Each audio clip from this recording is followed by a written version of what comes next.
bizinegotzi izango ditugu, Toño Bilbao eta Esti Gaztaka. Beraz, saribanak eta 6. postutik hasiko gara.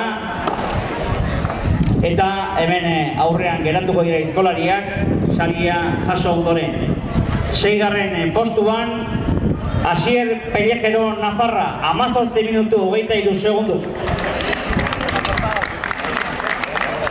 Asier Pellejero beraz, 6. 18 23.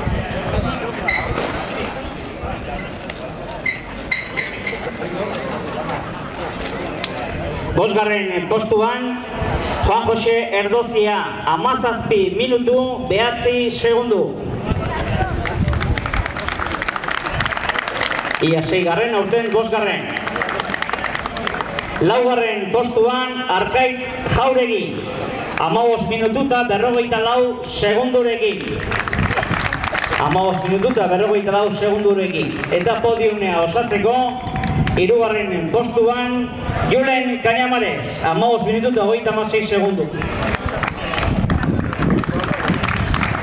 Udalak emandako polsa eta oroigarria Julen Cañamares entzat lehen aldiz 3. mailako finala eta 3. postuan.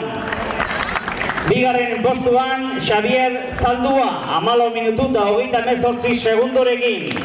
Maila, 2. mailara igoko da, beraz, datorren urtean hor hariko da.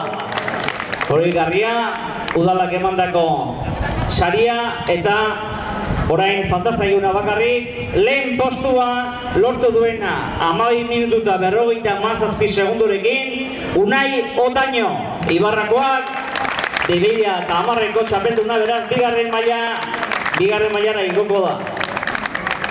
Txapela alkatea jantziko dio, Juanan Olaguenagak eta baita oroigarria ere. Hortxe duzue, 2010ko Euskadiko 3. mailako txapelduna eta 2. mailara igoko dena.